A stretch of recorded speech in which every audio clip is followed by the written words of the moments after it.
Everyone. I think we're going to get started. So welcome everyone to our second webinar on Web Development Explained. This is the second of 6 webinars we're going to be doing over the coming year to really delve into some topics important to rare disease patient groups. So before we begin, I'd just like to thank our lovely sponsors, Camradis, who have helped enable these webinars to happen. They've provided the funding for the webinars, but they themselves have not had any management over the content of the webinars themselves. Just a point as well, you'll see the hashtag on the slide in front of you. If you do feel like tweeting during the webinar, please feel free to. Just use the hashtag explained. Okay. So just from me, I'd just like to set out the agenda. We are going to have our first presentation from Rory from Sukio Limited, who's going to talk about Introduction to Writing for Web. And then following his half-an-hour presentation, we're going to hear from Tanya from Special Needs Jungle about setting up a website on a budget.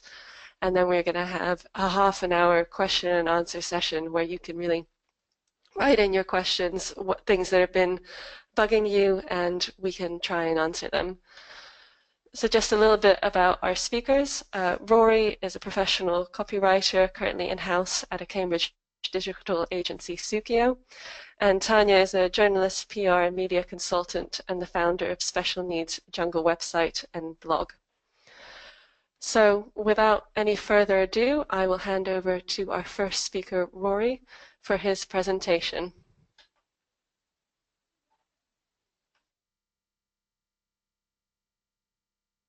Two. Is that coming through nicely? Hello, hey guys, how's it going? Yeah, as Flora said, my name is Rory. I work as a copywriter for an agency called Sukio, and we do a little bit about us. We produce what's called digital content. So that's basically, if you just think about that as anything that goes on the site that isn't the build and the development of the site. So it's mostly, in my case, it's the words, but that could be video, that could be design, anything like that. And we're based in Cambridge, so Cambridge being what it is, there's a lot of education, a lot of healthcare clients we work with. So hopefully some of what I have picked up in that will be of use to you guys. So moving swiftly on, because there's a lot to cover, today we're going to be talking about how people read on the web, how that's different from how you might pick up any printed medium or digest any kind of advertising, very specific kind of audiences there. How to write for humans, just how people consume sort of information and content on the internet, how that differs from anything else. Writing for different audiences, because obviously you guys are sort of looking with very niche, working with very niche patient groups, so a lot of that is going to be surrounding really kind of nailing your audience, defining who you're speaking to, working out where they are and how to reach them, and also a little bit on writing for Google, what you might know, might have heard of as SEO, but we'll talk about that later, because that's sort of useful to you guys in varying degrees. So moving swiftly on, how do people read on the web? Now, if you think about how you yourself sit down and just sit down, start browsing stuff in the evening, there have been studies done on as regards what sort of grabs people's attention, holds people's attention, and general patterns of reading behavior online, and it looks a bit like this. If you notice, it's a bit like an F pattern. People start naturally top left. However, they don't really move in that kind of linear left to right, up to down pattern that you would generally associate with reading the way we were taught. What you're looking at is heat maps where people wear special glasses that track where their eyes are going, and you'll see not a great deal of the page itself at all gets covered, gets looked at. Obviously, the darker red it is, the more attention drawn to that area of the page, and people don't actually make it very far. So what you've got to do is you look at that. So really, when you're constructing your page and laying it out, and make sure the important information is where people are going to find it first. So you'll get to an example that looks a bit like this. The Cambridge Cancer Centre has got everything, a big block of text there, top and to the left, with another picture to draw people's attention down there. And underneath you've got those sort of supporting blocks for anyone that makes it that far. So as you'll see, it's just basically about bearing in mind that people aren't going to, and this is terrible, and this kills me to say as a writer, but people aren't going to sit down and read every last word you put out. In fact, the more words you've got on the page, if you've got one word on your page, you see by this graph, people are reasonably likely to read 100% of those words, but as we get towards 200 to 400, that's closer to 40% of what you put on the page actually gets digested. So it's absolutely critical that you work out what's important and put it front and center so people will pick it up. It doesn't mean that you can't have long pages if you're addressing something in great detail, if you've got a topic that you feel you can really sort of bring value to people by engaging in depth. You see it kind of plateaus towards the bottom of the graph there. So once you've got about 600 words, not a huge amount of difference between people who will read 600 words on a page and people who will read 1200. So please don't feel like that you should be like some kind of slave to people's short attention spans or anything like that. So what makes a good layout, since we're talking about that?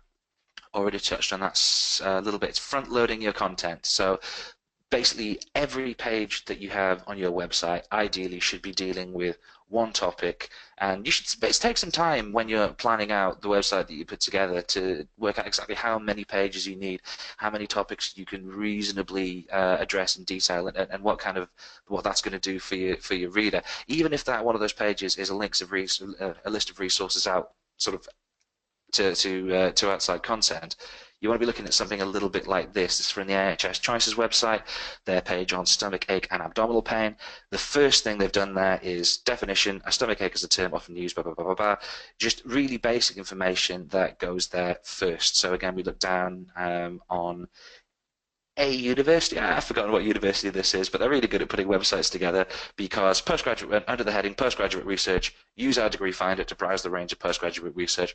And some thought will obviously have gone into what we call the user journey, but it's really just the way in which people go through your site and the way in which they access information and why they're on your site.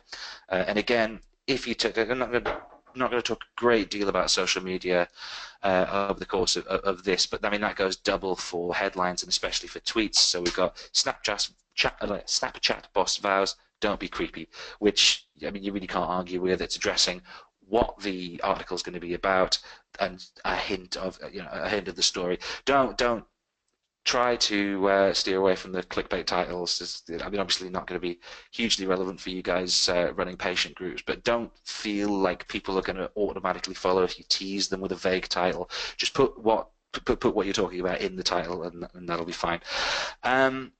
Number two, put your content above the fold. What do we mean by above the fold? Back in the days, back in the days of yore, when people used to read paper newspapers, they would arrive at the store folded over. So anything that's above the fold is towards the top of the page. That's what people would read, and to this day, that is how people tend to consume information. See how, in terms of a website, above the fold will mean anything that you can see immediately on the page once it's loaded without you having to scroll down.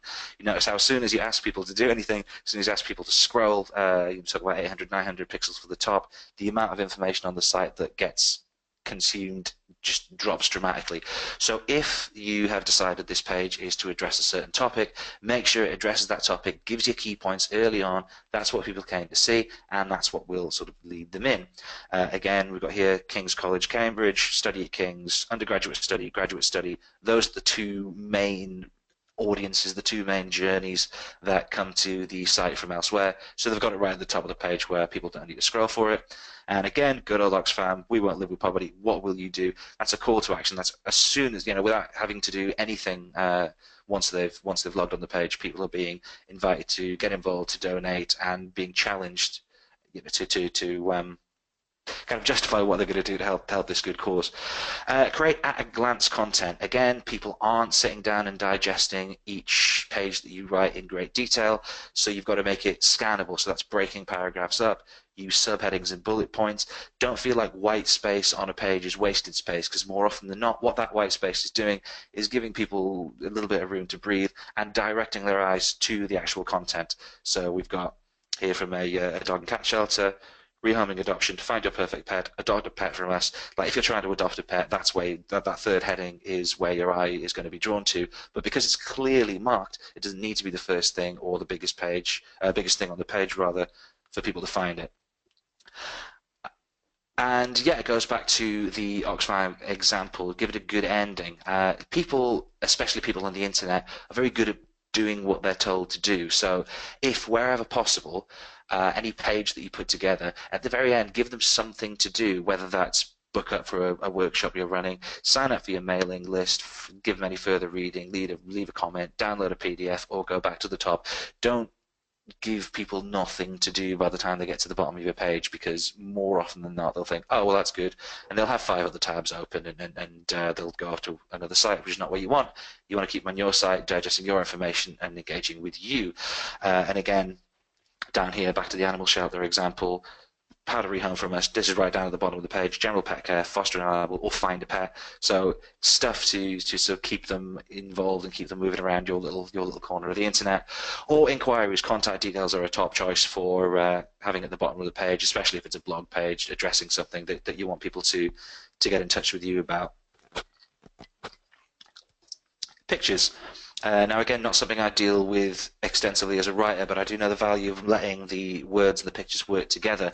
So here we've got a yes, it's a picture from one of the pages at Churchill College, from another one of the Cambridge colleges, and it's talking about the dining and the caring experience. Now that picture there is doing far more for the page than 1,000 words on how great the succulent dining at Churchill College, Cambridge is. So again, it can save you time and make sure people get to the actual important information once you've set the tone with a nice picture. You can do that for other purposes as well. We've got UNICEF here, really using a picture to establish the importance of the work they do. And for you guys working with, especially with small patient groups, especially with diseases that people may not understand or may not have even heard of, a picture can do, I'm not going to say a picture paints 1,000 words because it's a horrible cliche, but it does incredible amounts to contextualize what people are looking at while you give them important information. Moving on to the second section, who are you writing for? Who is your user and what do they want? Now, you could be dealing with a sort of a patient group of 12 people around the world, or I don't know how far, or maybe 100, but don't neglect the importance of doing your homework here and realizing that sort of the gap between your ideal audience, like you may want your website to be viewed by sort of researchers and doctors and academics who will then sort of go out in the world and find a cure for whatever you're working towards. There may be a gap between that and the actual audience that you're engaging with. So do a little research, talk to people on social media, and work out why they're coming to your site, what they want from it, and then you can do things like this. So Fitzbilly's Restaurant, right next to the tip jar and the contact. The contact business cards, they got the Wi-Fi password because they did a little bit of homework, they put their heads together, and they realized generally the first thing people want to know when they come into the restaurant, even before they've ordered anything, is, oh, what's the Wi-Fi password? So you put that next to the tip jar, and I mean, that kind of speaks for itself. And why is it good to write for your user? Well, first thing, it saves them time, saves you, I guess, money. I don't know what your funding situation might be, but don't think of it in terms of money. Think about resource. Any time that you're not spending clearing up things that are already on your website is time that you're spending, quite frankly, on more useful things. It filters people in and out. Not everybody that comes to your website is going to get something useful out of it, and you're not going to get something useful out of their traffic. So really, if you understand the type of audience that you're writing for, yeah, you can just kind of make sure it's all a bit tighter and more focused. And it's also good for SEO, which we'll talk about a little bit later. Again, so we've got the a Google result here. You type in bank holidays UK. We'll just ignore the top result for now. We've got the second result, public holidays 2014 and 2015. We'll look at this page. So, I mean, reasonably speaking, if you Googled bank holidays UK as an example, you'd not be looking for this, what you're seeing here. We've got a lovely introduction, some adverts there, and some waffle.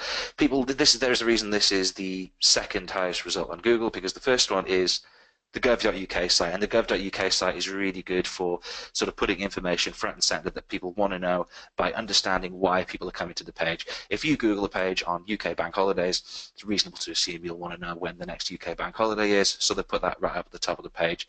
If you can do that for every page on your website, if they go to the again, it depends on what kind of content you're hosting, but if there is a defined purpose for every kind of page based on knowledge of who's going to be using it and who's going to be needing it, you put that up there, and everything's happy. The old Revenue and Customs site. If you Google VAT, you've got this, which I guess is useful to someone. But again, what you want to know is what's the rate of VAT, and the NewGov site, new.gov.uk site, is doing that right up front and center. One thing that people tend to neglect is the importance of analytics, the importance of data when it comes to working out what pages people are visiting on your site. Get Google Analytics installed on your site, even if it's just half a dozen pages, or even if it's just a blog. Google Analytics can help you really pin down the way people are, well, where people are coming from, for one thing, the amount of time they're spending on each individual page, and that can help you expand certain topics, can help you break certain topics off. If you've got a longer page that people are spending a huge amount of time on, maybe you can break that down into 2 topics and address them in a little bit more detail. Yeah, and moving straight on for there. Yeah, so the importance of writing for humans, because it can be tempting, especially if you're dealing with highly technical sort of medical information. You can get bogged down in all the great stuff that you've learned, but again, you've got to question whether the time to impart that really detailed information is always right now to these people. So give an informative title at the top of the page, as we've said, an introductory sentence explaining the topic, specifying the audience, define the terms you're using, and spell out acronyms. So again, using the NHS example, the first time that would appear on the page, I would write National Health Service and then in brackets NHS, and from then on just use NHS, rather than kind of staggering your definitions out through the page and making people have to go back and forth. Give them a really nice, clear journey through the page, and that is what we call reducing the cognitive load. Use plain English. It really can't be stressed how important it is to just sort of speak plainly. Use short sentences and paragraphs. Avoid jargon, and if you have to use a really technical definition, yeah, kind of move through that and explain it, and then wherever possible, use simple everyday words rather than complex words. Be specific rather than general. Use active verbs, I will, I am, rather than I can, I could. Think of your audience and use the words that are appropriate to them, because that'll help them get most out of the page, and obviously that'll help you. Plain English, again, saves money. Think of it in terms of resources here for yourself, because you might not have a huge budget to play with. But British Telecom cut customer queries by 25% by using plain English. Anytime that somebody doesn't have to pick up the phone and call British Telecom to say, oh, what does that mean, is time they're not spending paying people, people in the call center. There's resources that could be spent elsewhere. Royal Mail saved £500,000 in 9 months by redesigning just one form so people understood clearly what it was and why they were having to fill it in. UK businesses lose £6 billion in revenue every year because of badly written letters that aren't doing the job, that aren't causing people to engage the way they're supposed to. A government plain English initiative saved £9 million in printing costs, again, just because you're asking people to do less work to get the same amount of information. Oh, but this is just dumbing down. No, it's not. So the example I tend to use is the idea of a champion bodybuilder. Just because they can bench press 3 times their own body weight, it doesn't mean that they're necessarily using these massive lead knives and forks to eat every meal. The preference studies show for plain English actually increases the more complex an idea is, the higher the level of education of the reader, and the greater the expertise that they have in that field, because most people that are dealing with these definitions will kind of already need to know them. Time spent explaining what these things are supposed to be is just time kind of teaching them to suck eggs and going over the same stuff, when really they want to be coming to you for new information, useful information that they can move forward and add something to. Use short sentences. Again, this is a fine example here. Arthritis is a common condition that causes pain and inflammation in a joint. In the UK, around 10 million people have arthritis. It affects people of all ages, including children. Short sentences are a great way of just stopping the copy of the words on your page becoming sort of waffly and long, and people getting lost and having to go back and forth and think, oh, again, what is this sentence about? Blah blah blah. Make links intuitive. So if you are linking, as we say here, this is going back to one of the university examples. If you're linking to your career prospects page, put the link on the words career prospects. If it looks like it should be what you click on to get to a place, endeavor to make the link that, put that in that location, because people generally aren't going to spend loads of time hunting through for a specific link if they can find it easier elsewhere, or unfortunately even worse, or just go away without finding the information that they need. George Orwell has some fantastic rules for writers. We'll focus on 2, 3, and 4 here. Never use a long word where a short one will do, because it might discombobulate your audience. If it's possible to cut a word out, always cut it out, or never use the passive when you can use the active. Write for different audiences. So again, depending on the kind of information you're presenting, the kind of small community you're running, and the kind of people you're trying to get together, remember that different audiences have different needs, and build that into your site structure and the tone of voice and language that they use. Generally speaking, people will want to engage with the kind of language that they use. People want to talk to the kind of people that they are. So if you match that, do some research, work out who's coming to your site, you can build the tone and the general thrust around that and get people to stick around, share it, get more engaged, all that good stuff. So we look at St Andrews University here, discover what it's like to study at St Andrews, search undergraduate courses, explore postgraduate opportunities, or find flexible study options. So what's jumping out at me there is the words discover, search, explore, flexible. That's speaking to a younger audience who are sort of forming their own selves, forming their own lives. That's the kind of terminology that's going to inspire them. And that's just the front page where we're trying to attract undergraduates. Moving down, this is I believe the this is the postgraduate page. Ever to excel, study at University of St Andrews and experience world-class teaching. So we've got excel, world-class, cutting edge for the more academic, higher up kind of audience. That's what they want to see. Again, that's more of the same. Alumni and donors for the older people who are more interested in the prestige and the history and having their name attached to a nice library wing that they fund. We've got for 6 centuries our alumni and donors have helped to forge the world around us and to enshrine within it the value of a world-class education. This is all from the same website, but by looking at the kind of people that are going to various different areas of the website, that's how you that's how you build something that's a logical journey for everyone. And these are the press releases. I don't know how often you guys would need or want to do press releases, but it's something good to get into the habit of, because it trains you to write sharp, to the point, attention grabbing, something that'll grab attention to someone who's got 50 of the very similar emails landing in their inbox each day. So look at the title there: Observatory that transforms big data into images launches at Imperial, saying exactly what it is, making people do as little work as possible to lead the bit of the article and say, oh, big data, that's good, that's sexy, images, it launches, oh, that's new, great. Use all that, front load it, and bring them into what is, from then on, a fairly standard press release, but it's using, it's using images, it's got videos embedded in there to, again, just make the page work as hard as possible for them. And even if it's just a pure text press release like this, which is just going out in an email, the same principles hold. And more of the same. Right, for Google. So people worry too much about Google. Now you may have heard about something called search engine optimization, or SEO. Basically, in essence, when was the last time you searched for something in Google and had to go to, or chose to go to, the second page of results?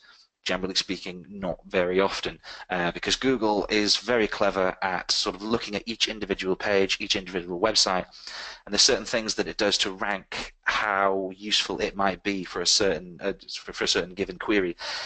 Now, there's things you can do to make Google take notice of your page, like using keywords is the obvious one. So if your site is about headaches, have the word headache in there, have the word migraine, have the word sore head, different terms that people might use to arrive to the same kind of set of data.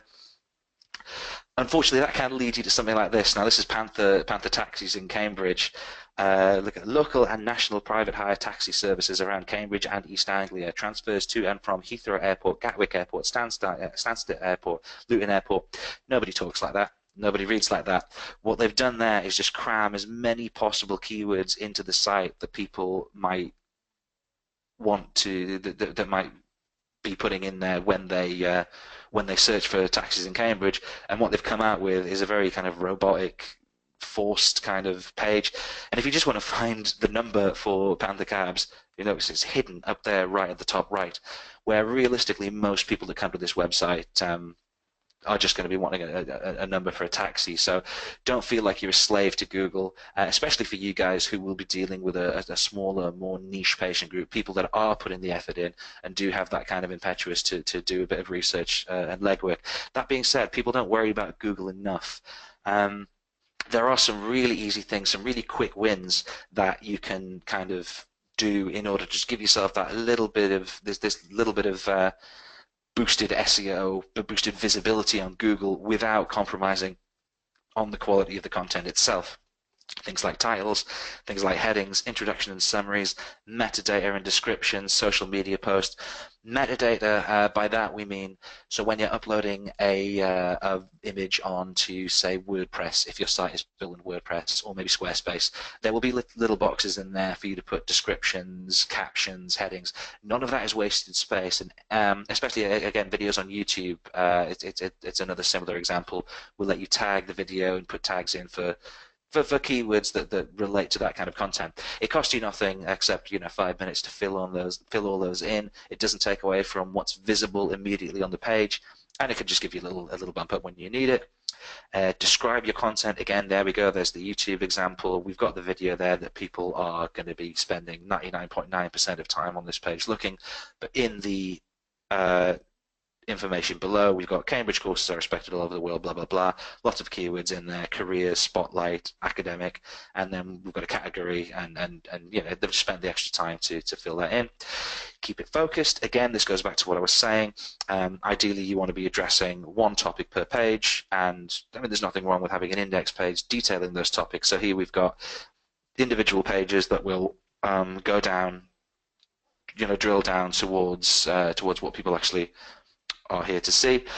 The user perspective is absolutely key through all of this. So really, the take home from what I've been talking about here today is that you guys will tend to know better than most people what you're talking about, addressing the rare diseases, addressing the communities that you're dealing with. So the most valuable use of your time when putting together a website and creating the content for that website would be to do a little bit of legwork and engage with the people who are coming to your site, find out exactly what they want, find out the language that they're using, and build the website around that to create a website that people are going to be coming to, spending more time on, and everyone gets something out of. Any questions? That's not for now, that's for later. But yeah, I've been Rory, I'm from Sukio, and I hope you got a lot out of that. Thank you very much.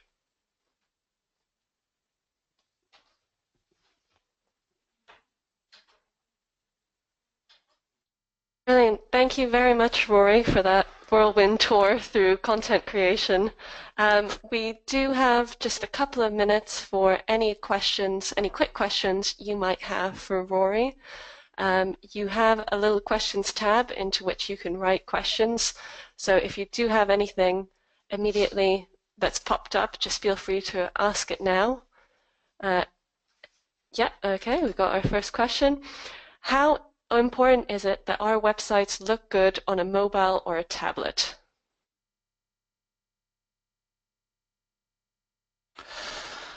So, I mean, that generally speaking, quite important because the trend is for people to move less to move away from browsing the internet on desktops or laptops. As time goes on, more and more people are going to be consuming that information on the fly, whether that's on mobiles or tablets, devices like that. So I would say, yeah, even if you just sort of do a little test run of your website on a phone after you've put out, and just make any kind of tiny tweaks that you can make just to tidy it up a little bit. Don't maybe worry about at this stage and at this level building a whole website around around mobile devices, but definitely make sure that it functions, because again you're tend to be dealing with sort of niche information that people will be in a kind of I think a researching kind of very interactive mindset when they come to. So, I mean, yeah, it is important, but maybe not as critical as it would be for, say, a commercial venture where you need people to come to you in order to buy stuff, whereas now I think they kind of need to come to you for the information. So, by all means, make it easy for them, but don't break the bank over it. Great. another question we've gotten in are, could you say a bit more about metadata descriptions and social media tags? I didn't follow completely, sorry. No problem. I mean, if that's useful to you, yeah, I can go on. So generally, metadata is anything that appears sort of behind the scenes, anything that isn't the actual information on the page. So again, if you're, I mean, it depends on kind of what you're using to put your website together. I only really have experience in WordPress and Squarespace, but any page that you put together in WordPress, because that's the more commonly used one, will have, and it might not call it meta tags, it might not call it meta descriptions, it might have different kind of terminologies for it based on the specific program. But basically, say a meta description would be a 160 characters or less rundown of what is on the page that you're putting together. Essentially, it's an extended version of the title. So if you Google search something, you'll notice that it'll have the title of the page and some text below that on the actual results page of your Google search. Sometimes you'll see that gets cut off, so it will start off with whatever the words are that are on the actual page and then get cut off. That will be because they haven't used their website building program thingy to put in a meta description, which is a really boiled down version of the message, which again, if your keywords aren't in the first 160 characters of your page, that could potentially cost you. So do take care to fill those in. But all it does is it gives Google something else to latch onto, another way to rank up your page and demonstrate what you're using it for. So I mean, there will be fields for metadata in whatever kind of program you use. Just do a little bit of research into the platform and make sure you make everything work as hard for you as you can. Right, and just the final question before we move on to Tanya is, can you recommend any tools for better understanding who our audience is?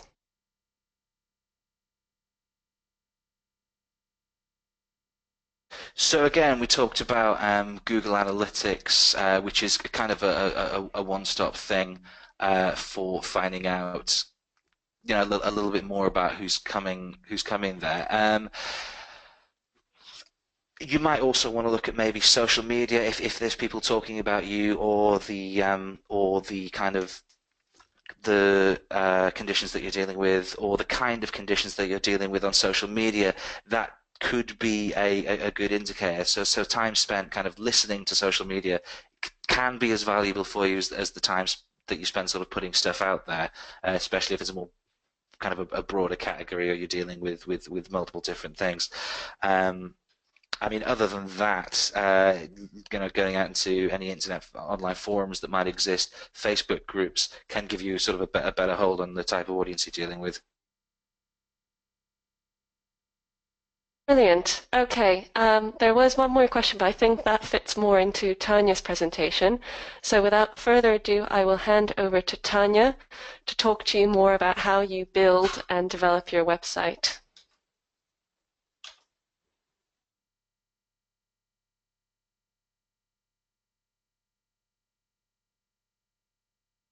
Hi, can you all hear me? Flora, Yep, can you hear me hearing you okay? loud and clear, Tanya. Right. Okay, so I've kind of titled my presentation The Who, What, When, Where, Why and How of Websites for Patient Groups. I mean, first of all, I am a patient. I have Ehlers-Danlos syndrome, and also I run the website Special Needs Jungle, which is on WordPress. It's the #1 SEN blog in the country. In June, we had about 85,000 visits for a niche, which isn't bad. So, and I built it myself, so I can, tell you what we did basically. So, let's start off about, why do you need a website anyway? So, some of you may already have a website, some of you may be just thinking about it, but it really gives legitimacy and seriousness to your group and charity. And if you're trying to raise funding, for example, having a good website that looks professional, that looks like you're, more than just around your kitchen table, even though you may well be, is really important. So, and also when you're constructing it, it concentrates your mind as well about your mission, about what your aims and what you hope to achieve. So it's quite a good exercise to do, even if you have a website, every now and again to go back and think, to look at it and think, is this still what we do? And really, if you're going to hold an awareness week, and for general fundraising, it's really important as well. So you can list all your activities there. You can have a blog or an events page, so people can sign up to it. Include your social media accounts. And the reason a website is better than just a Facebook group is that you can keep all your organization, all your information organized and easy to find. Whereas on Facebook groups, sometimes they move so quickly, even though there's a search on there, it's things just get lost. And you can organize it as you want to. And you can offer membership services as well. So grow that really, really important mailing list of people. Because if you're looking for funding, one of the things that you need to tell them is, how many members you've got, how many people need your services, and having a mailing list is really important for that. And it's your storefront. If you're a small group, say your members are, particularly for rare disease, around the world or around the country, so you don't go into an office every day if you're not even big enough to have an office. It's your storefront. It sets out what you are. It shows that you are a going concern. So you need to keep it fresh. Keep somewhere on the front page for latest news as well. It helps fellow patients find you around the world. So that's where this where search engine optimization is important. So that those keywords bring you up on the front page of Google. It enables you to provide the correct information about your condition. Many doctors, especially with EDS, I have had the wrong information. So this gives you a really good opportunity to set out the information that is correct. And you can also get that validated by doctors as well. And a place to store that information in your PDF downloadables as well. So first things first, you need to get a domain name if you don't already have one. What do you get? .org, .org.uk, .com. So I've highlighted there .org and .org.uk because those are the kind of non-profit suffixes mainly. Although, you can have .com as well. It's up to you, but .org or .org.uk, if you're UK based, instantly says this is a charity, this is non-profit. Try and get as many variants as you can, because if you don't, someone else will. And then you will find yourself wanting to get that later on, and someone will be trying to charge you £600 for a domain name that's very similar to yours, that people are going to be going to if they don't know where to find you. So what's the options? It's really confusing. There's a lot out there. Some are expensive, some are less expensive. Three main options: go it alone, DIY, which for most of patient groups without much money may be your first option. Getting free help, yay, if you can, and getting paid help, which can cost a lot of money and may be well out of your reach. But it depends on what kind of website you want. So I've broken it down here into those three sections. For the free DIY, you can start off with WordPress.com. There's two different kinds of WordPress. One is .com, which is hosted for you. All the security is done for you, but it is limited in that you can't have something called JavaScript. You can't have sort of advertising or anything fancy on there. Wix, which was a Flash-based site, but now it's sort of coming in line with the way that people put their stuff on the web. Website Builder. So these are all freemiums, which means that you can have them for free, but they're very limited in free, which may be fine when you're first starting out, but you may want to then kind of upgrade. So that gives you an opportunity to start out small and then upgrade as you need to. For example, if you want your own domain name rather than your charity.wordpress.com or .wix.com, that will cost you, for example, a certain amount, like only $10, $15 a year, they're usually in dollars, to get that mapped to the website, so that every page is yourwebsite.com/ whatever the page is. So that's a pretty vital thing, but it's hardly anything. So I would say that if you're really not sure what you're doing, this is a good place to start, because you can always move on later when you get more expertise, when it gets bigger. Paid and DIY self-hosted next.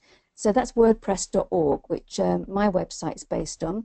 There is also Squarespace, Web Builder again, and other content management systems. Basically, for these, you need to have a host, not for Squarespace, but it is paid.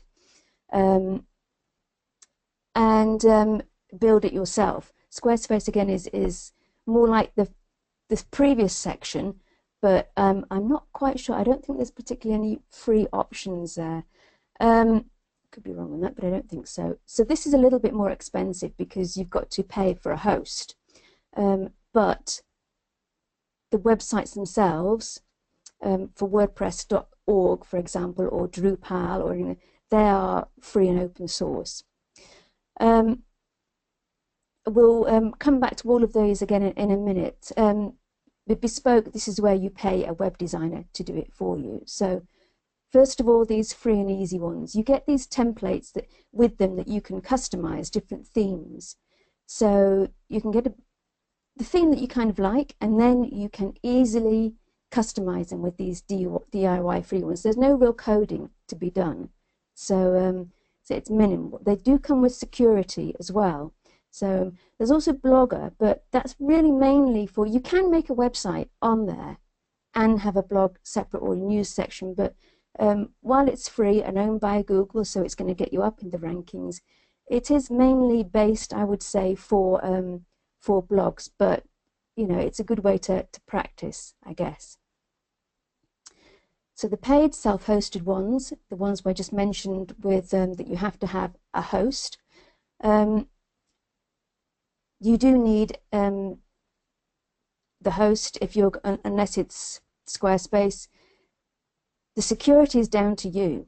You also get templates to customize, but there are lots of free security plugins that you can include.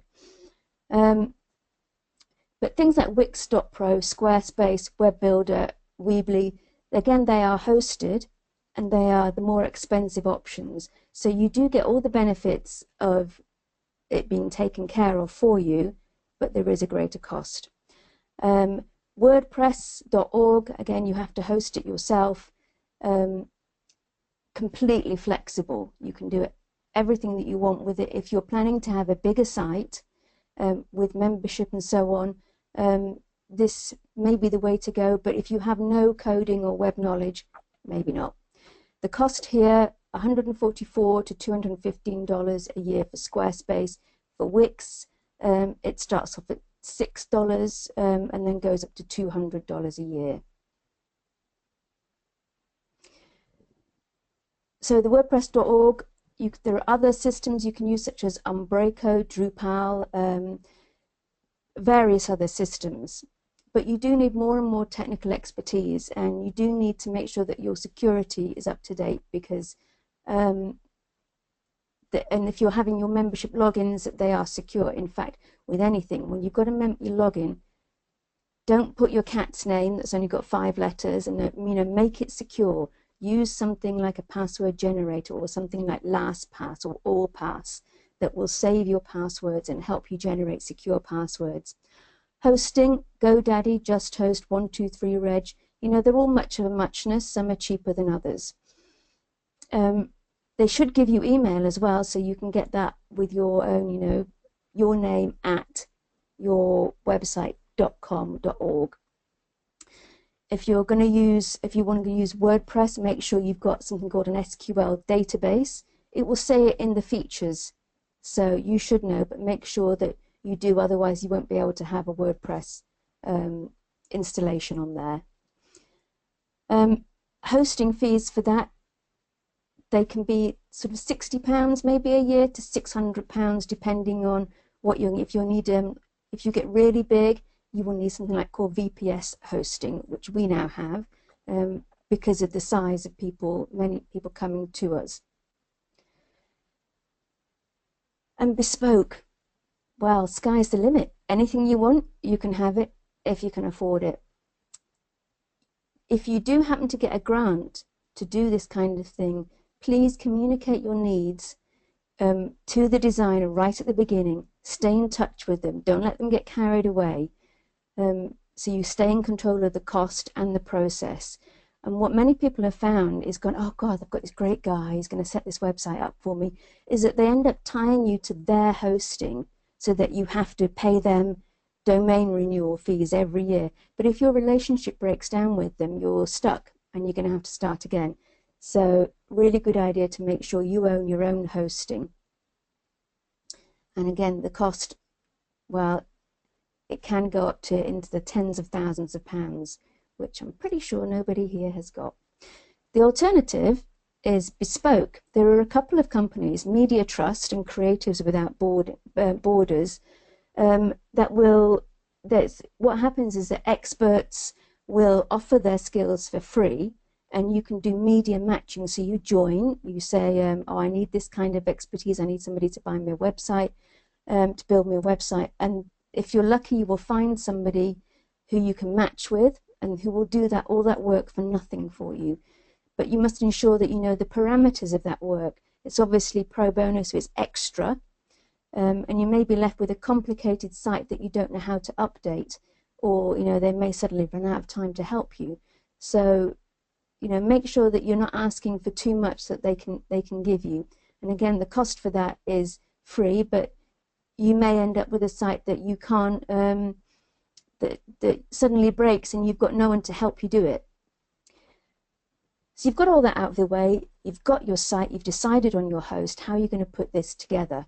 So we're talking patient groups. Websites are hierarchy based.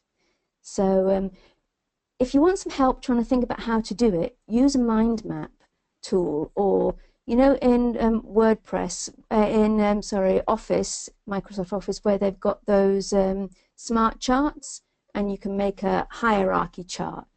You can do that to put your website home, about, patient, and then under that set it out, what's going to go under home, what's going to go under patient info, what's going to go under medical condition, and you sort of build it as you go along.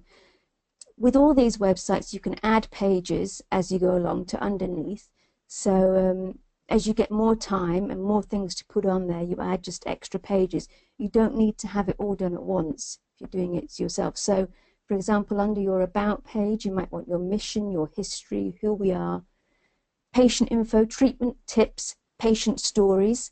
Patient stories are really, really important, because that's what's going to bring people who have got some vague symptoms but they don't have a diagnosis. This is where you're helping them. And also for medical professionals, if they're looking to increase their knowledge about conditions, reading patient stories is one of the most powerful things that you will find on a website.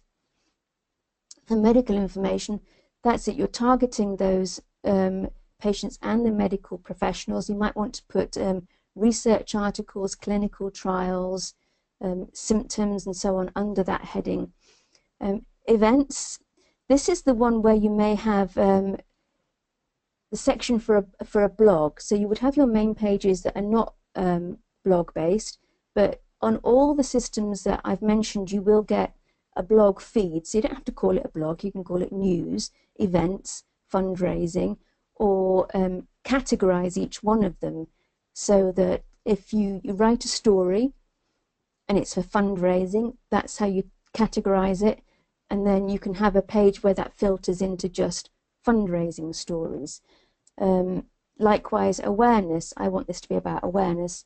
On the blog page, when you're writing on the web page, you will see categories. You'll call one fundraising, and then you can make a page where that will just filter down into, so that it looks much more when you're looking at the website, but actually when you're writing it, it's all in one stream for you to manage. You must include on there privacy, terms and conditions, and your cookies policy. Some of them will give you this that you can just fill in. If you don't have a privacy policy and a terms and conditions, you can actually just search the web, and there will be lots of sites that can provide them with you, kind of boilerplate ones that you can copy and adapt and paste into there. And if you have a footer onto your website, the bit at the bottom, you can link them into there. And don't forget the donate button. Really important. Whoever uses it, who knows, but if you use PayPal, you can use a non-profit or a charity donate button link and put that on your website. It's really important to not forget these things. Social sharing buttons. How are people going to share your content if you don't have social sharing buttons? All these sites I mentioned will have these built in, but you have to remember to activate them. A number of sites I've seen will have these buttons at the top, but when you click on them, they haven't filled in the details, so they don't go anywhere. So make sure you fill those sites in. If you've got a Facebook page or a group or a Twitter account, make sure you share them, you add those in there. And on every single page and on every single article you put on there, make sure there are social sharing buttons. Again, on these, on all of these things that I've mentioned, there will be a facility to include those. So make sure that you activate them, because otherwise people won't have an opportunity to, you'll be making it more difficult for people to share your content. And how is anybody ever going to find you unless they can share your content? So make sure that they are all there and activated on your website. Back up the site regularly at the host or off-site. Lots of these systems will, again, already have facilities to do that. Make sure you activate them. For WordPress.org, you will be able to download a plugin to do that, or your host may offer you the free facility to do that. So make sure you activate it, because the worst thing that you want to do is to have somebody hack your site if your security isn't up to date or up to snuff with your passwords, and then lose it all, or not be able to back it up. So that is really the most important thing. Make sure it's backed up. Keep your security up to date. If it's hosted for you, you would hope that they would do that on your behalf. But again, make sure those passwords are changed at regular intervals as well. On some of the systems, you can do a password audit. So if you have members, you can enforce strict passwords, or you can audit them to see who's got a weak password and then send them an email saying, please change your password, to keep our security tight. Keep your renewal payments for all of these current. I do know of one site that somebody changed the credit card details and didn't tell them, and then their website went down, but the simple reason that their payment details weren't current. So really dumb, but actually quite easy to do. Yep, keep all your passwords strong, secure, and backed up. And again, this is key. Ensure that the admin login is owned by the organization and not someone's personal one. So not the developer, or not an individual, so it's somebody's name at whatever. Because if they leave and you don't have that backed up, or those passwords backed up, you're stuffed. You're not going to be able to get back in. And I've heard of that happening quite a number of times, where the people running the patient group don't have those passwords. So make sure that you keep them in secure places, but and keep them offline as well. But keep them current. Make sure that if somebody changes the password, change it there as well. Some design tips. Make sure that that navigation is logical, like I mentioned when we talked about those, how you're structuring your website. Make sure that when you're clicking on something, people are going to find what they expect to find there. Don't make it confusing. Don't make people think. Look at other similar websites that are already existing for inspiration. What do you like about them? What don't you like about them? So, take what you like and from them, and take what, and even get in touch with them. Ask them what platform it's on and who did their website if you particularly like it, or if they know someone who can do your website for them.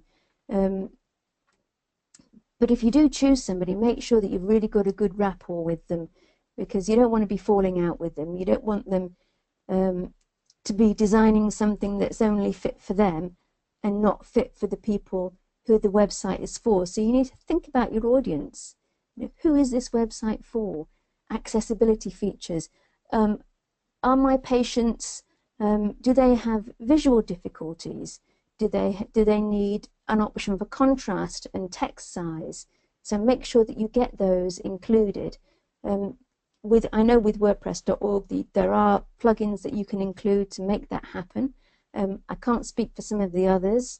You would hope that they would. So make sure that when you choose a theme, that it is a good mobile theme as well. When you choose a theme, all of these will have different themes that you can then go on and customize yourself. So make sure it says, compatible with mobile devices, so that you don't need to have any separate websites, that these themes will automatically adapt themselves for mobile. We've just changed our theme. It was 4 years old, so we've just changed it to make sure that it is much more compatible with a website, with mobile, because I know that many of our readers read on mobile. It's like when they're waiting for their kids at school, while they're waiting for medical appointments. They may be just flicking up and down on their phone or on a mobile device. You want to make sure it's a good experience for them. Think about UX. That's what I've just been saying, user experience. Don't Make Me Think. There is a great book out there called Don't Make Me Think by Steve Krug. It's easy to read. It's got lots of pictures, lots of examples about how your websites are set out. Lots of these tools for website making now are like click and drag. So you can, you don't need any coding. You can just move them along. Even the WordPress.org ones now, while you don't need to know coding up front, they are now providing more that are also, click and drag. So what you see is WYSIWYG. What you see is what you get. Don't forget images. Don't make your website just full of text. Just make sure that there is an image in there. Make sure that text is well spaced as well.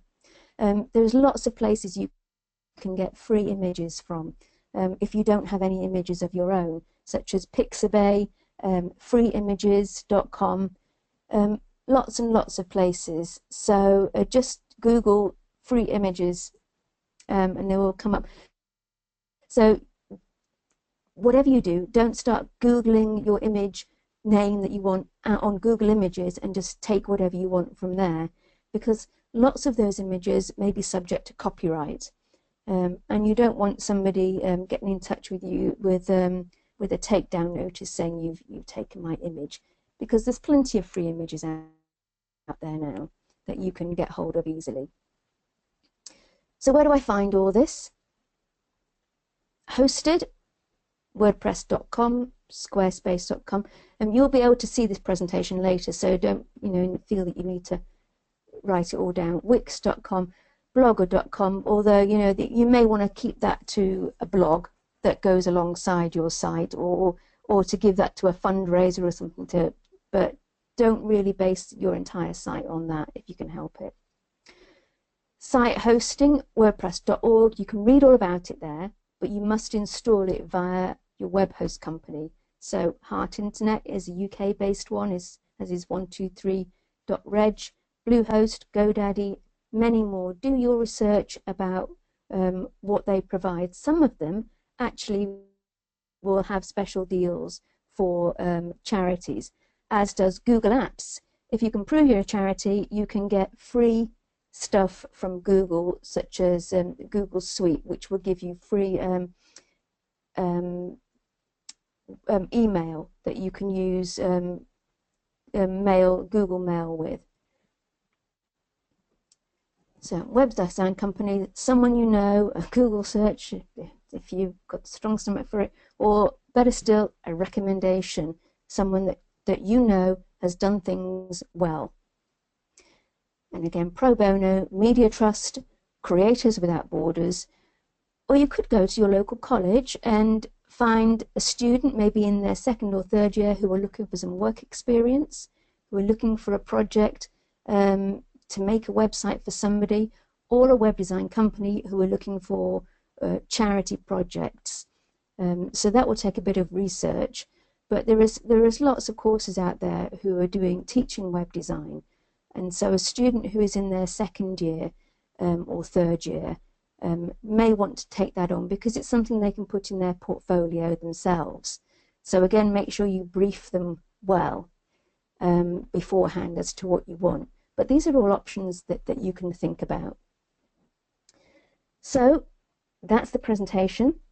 I hope it was useful. I was going to say, if you go to the link that I'm sure Flora will give you through, you can run through it in the same way that I've just done, or you should be able to export them into PDFs as well. So I hope that was useful.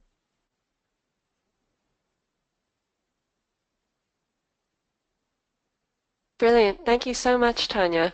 That was really great. So on behalf of me, I'd just like to thank our two speakers for their excellent presentations. And now really we've finished precisely on time, which I always really appreciate.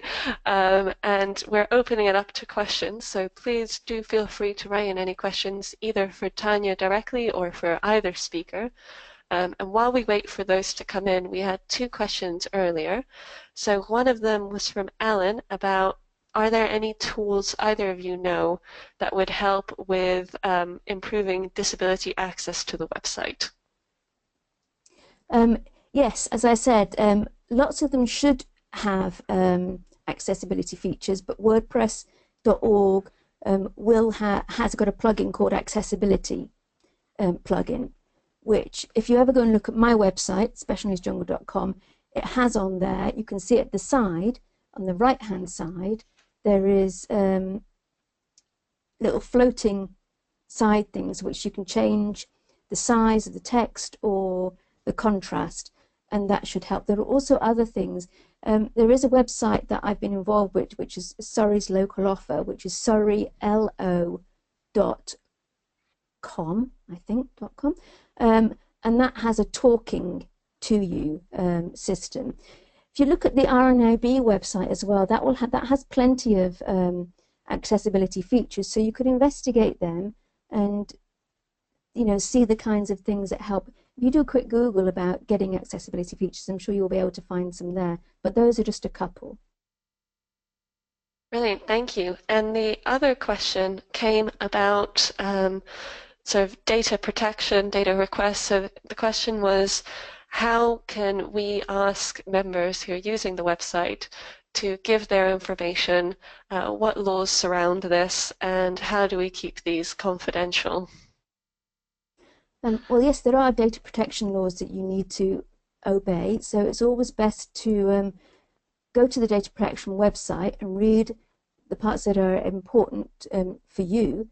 Make sure that any data you collect, such as names and websites, are held securely, and that you back them up.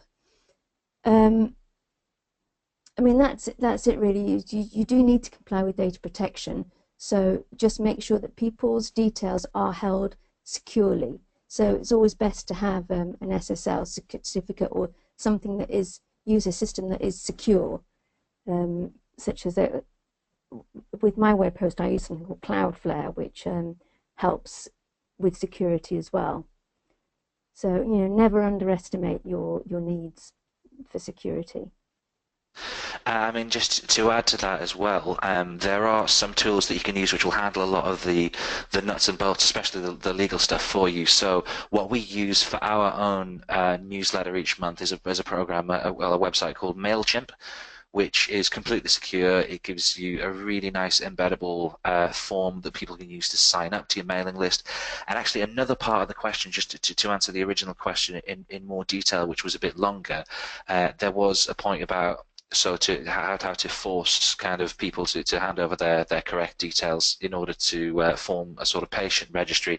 There was talk of maybe putting a block on certain parts of the user's journey through the website until they provide that information.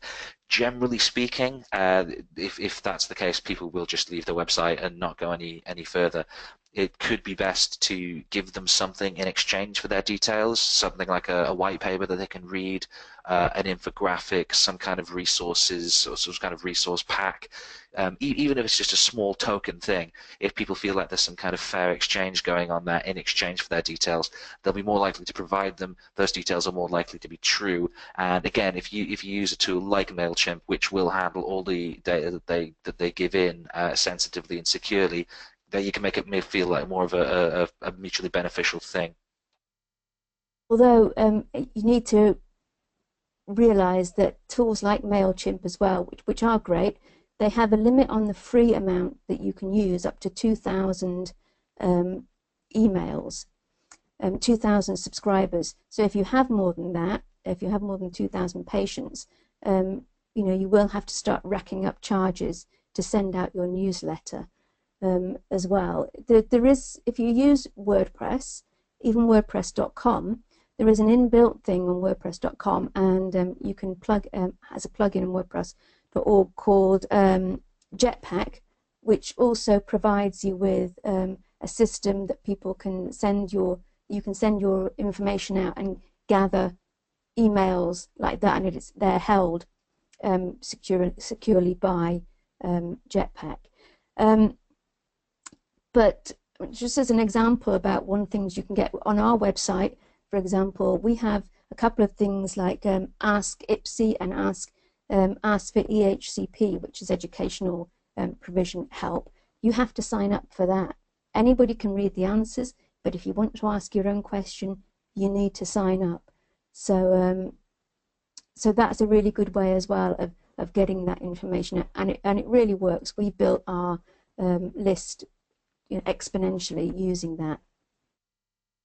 Great, thank you. And then our next question, there are two quick-fire ones.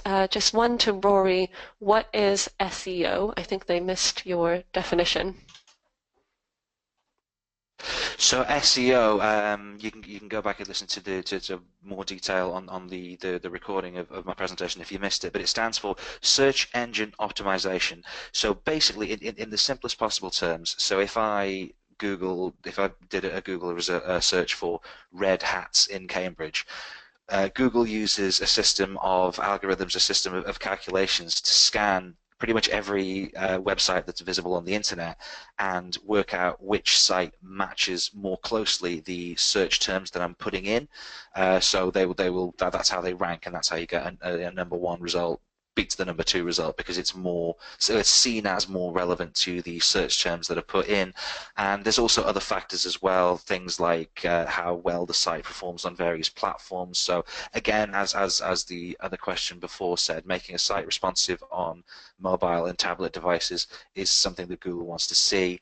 If you've got a lot of metadata well filled out, again, that's an SEO boost. But basically, SEO is the broad term for describing basically anything that makes a website of greater quality, of greater authority, that keeps it updated, and basically things that Google likes to see in order to rank it up. And you can do that from a content perspective, mostly through keywords, through clearly defining what function each page on your website is designed to kind of do, and just making it of proper value to anyone that would come to that page. That helps. I would add to that is the best SEO is just well-written content that talks about, for example, for a patient group, that talks about your condition, making sure that you're mentioning the words. I mean, as Rory said, avoid getting all those terms in over and over again. But if you're talking about your condition, you're using the words that are concerned with your condition, then that's also good SEO. Whenever you're filling in your boxes at the side of your, there's a box for some tags, which are keywords, and also for categories as well. So make sure you do fill in those as well. And if you have an extra system, one that I use is called Yoast SEO, and that gives you a little box that you can write in your summary. In fact, WordPress.com has the same thing as well. You write in your summary, and it will tell you how good your keywords are, and if you've got all those keywords within your text. So it makes you think, have I used those words that somebody will be looking for? So before you write anything, just think, what will people be searching for to find this information that I'm going to write about? And make sure those words are in there. Even before you start writing, just jot down the keywords that you're talking about, and make sure you get them in your copy in whatever article or blog post or event that you're writing about. And we've got another question which starts with a compliment. So fantastic presentations. Thank you to both of our brilliant speakers. And her question is it better to have poor quality images or no images at all? I would say better to have poor. I would say better to have any image, even if it's not the greatest quality, from a purely technical perspective, from an SEO perspective, because that then gives you another chance to enter sort of metadata tags for the image itself. Also, what's known as the alternative text, or just the alt text, which is a box that you'll be given on most web building platforms that let you put in a little description of what the image is. So if you put an image of a red apple up there, even if it's not of fantastic quality, you'll be able to put red apple in the alt text box, and that works with things like screen readers, stuff for the visually impaired, and again, that's a good SEO boost. However, the trade-off to that is then that you've got a not very good image on the website. So obviously be careful that you're not putting up images that detract from the overall user journey or make a site look sloppy, or if somebody comes to a site and the first thing they see is a really poorly taken blurry image, that might just scare them off the site altogether. But generally it's kind of a judgment call between those 2 points. I would err on the side of having the content there than not. And I would say that you don't ever need to have a poor quality image anymore. Even if you cannot find on any site an image that suits what you're talking about, you can make something that we do is we make images out of titles. Because I don't like to use pictures of children on their own. Obviously, our website is obviously about children with disabilities, but I don't want to add to all those pictures of children on their own out there for obvious reasons. So there are apps, if you're on mobile, such as Typorama and any other photo image app, that you can take your title, make it into an image, and upload that. So yeah, Typorama will make you some nice text. Don't make it too difficult to read. But that's what we usually do, is we put the title into an image, use a background, a nice textured background, or something like that. So, or even a plain background, if that's all your skills will give you, and upload that. Because when somebody is searching, if they're say searching on Pinterest, or if they're searching on Google even, and that comes up, it tells you automatically what the article is about, and will be more useful for people clicking through rather than just seeing some anonymous image and really not knowing what it's about. So also, if you use a different image, you might want to brand it with your logo in the corner as well, so that, you know, if you're putting an image of fundraising or whatever, make sure you brand it with your logo as well, unobtrusively, but so people know that it's there. But you don't ever have to use a poor quality image now. If you don't have a photograph, find something on one of the free image sites, or make a title, an image out of the title. Okay, thank you. And then we've got two other questions, just for everyone listening. If you do have any questions, please do write them in. The first question is, our members want a forum. Can you talk about how to do that? And as a subcategory of that, how do we make sure the forum is really, really, really secure so people feel confident about sharing private info? So how about I send that to Rory first and then to Tanya? I mean, that's more of a web build design question, so it's not something I get hugely involved in.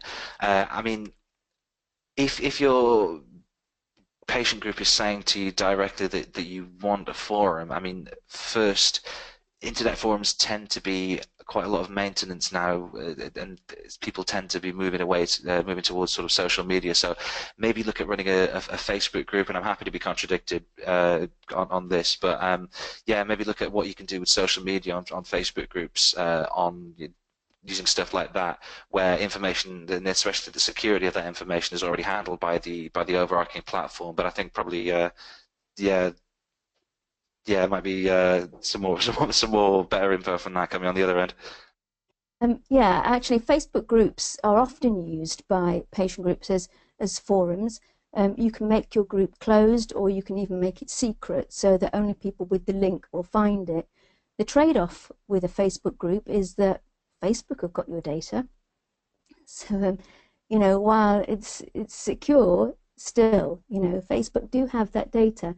A good option if you're a rare disease group, and you don't want to start, say, you can start things like Buddy Press, or there are BB forums. There's quite a few software platforms that you can use that are out there. But again, as Rory says, it's a lot of work to monitor it and to make sure that that it's being used for what you intended to do. But if you're a rare disease group, why not try something like RareConnect? RareConnect.org. They have it's run by Eurodis. They have moderators there that are paid. They've already got something like 80 or 90 patient forums on there, different patient forums. So if yours isn't on there, get in touch with them and ask them if you can set one up for your organization. You have to have an organization first, or if you don't, they will work with you to see if they can find some others that you can do. And if you really don't have an organization, they've got something called discussion groups that you can put your questions into. But those forums, the RareConnect forums, are secure, they don't have advertising, and they are moderated for you, as well as you being able to be a moderator too. I can give you an email address later on, or I can give it to Flora to give you if you want to get in touch. But also, if you just go to rareconnect.org, you will find on there a way to get in touch with them. Great, and then there are two points. One is just a general comment that another readout of a website text is called Browse Aloud. That's just a general pointer from one of our listeners. And there's a second question of, can we look forward to seeing the presentations being sent out? Yes, the presentations will be shared, as will a recording of the webinar itself. So don't worry if you missed a point, you can listen back. And our final question is about downloads. So they have downloads that they like, they have documents they'd like to download, maybe just for paid members with a login. Is this expensive or a difficult thing to do? Tanya, do you have any ideas from a web development point of view? Well, you would need to have your membership area. I'm not familiar with when any of like Squarespace or any of those allow you to have a membership system. You would need to have a look at that for yourself. But I know that because I know WordPress.org, we have this very thing. It's a plugin that provides a secure membership area, and we allow people to download PDFs of the posts from there. So yes, you can upload things to the membership area. In the side of the post where you upload it, there'll be a little thing saying what level of membership is allowed to get on this. So you would make sure it's categorized as that. So then only people who sign up to that level of membership will be able to access that information. There is also another site that I designed called Elijah'sHope.org, which is also based on WordPress.org, and I built this site for a lady called Caddy who runs the organization. That also has membership options. It's not a complicated website. It's quite it's nice to look at, and yeah, that also uses his membership system. So, and it didn't cost anything. So, I mean, once you pay for your host with WordPress, and you've downloaded this open source software, there are so much free stuff on there that you can use. It's an idea to have somebody who's kind of technical minded, but you don't need to know a lot when you get started. You learn as you go. That's how I did. That's how pretty much everybody does it. unless you go to university to learn web design. You learn as you go. Brilliant. So I haven't seen any other questions. So if you do have any final questions, please just write them in. But while you're thinking, I just wanted to share with you some upcoming things we've got at Find a Cure in case you'd like to join us again at a future webinar. So our next webinar is going to be on raising physician awareness, and that's going to be on Valentine's Day. So it's a fun thing to do with your loved one. Same time, same place. There's a link there for registration. I'll send that in an email as well. That's just about how you target different healthcare professionals to raise awareness of your specific rare disease. And our next in-person event is going to be our Drug Repurposing for Rare Diseases conference. That's going to be on Rare Disease Day in London at the Royal College of Nursing. Again, at the bottom, there's a link to sign up. We do currently have early bird tickets, so if you'd like to come, there is a discount on at the moment for the next week or so. Let me just check any questions. There's just one final question, again, on the downloads point. Firstly, thank you for all of this. Double exclamation point, so tap on the back. And the question is, does the host make you pay extra for downloads? Do you know, Tanya? No, it's your website. The host is basically, you buy an account, you go to the website, there will be different levels of hosting account. So you may want to start off with a basic or the next one up if you need WordPress often. But anything you do on that website is up to you. So you will just download your PDFs or whatever onto the page on your site. You will then decide who can access that using a membership plugin. But no, there are limits to how much space you can have, but for a rare disease patient group, it is highly unlikely you would ever reach those limits. So I wouldn't need to worry. And some of them are unmetered, some of them have unlimited space. So it's really not something that you need to worry about at all. But yes, you don't have to pay extra for that. I mean, if anybody's got any other questions, they're always welcome to email me if you want to include my email address as well, Flora. Sure, I'll do that. So we haven't had any final questions. So with that, I would just like to thank both of our lovely speakers. I think this has been reflected in the comments. It's been wonderful to hear from you. Thank everyone who's joined for your great questions and your interaction. I hope it's been useful, and I look forward to seeing you at a future webinar. Thank you, everyone. Thank you.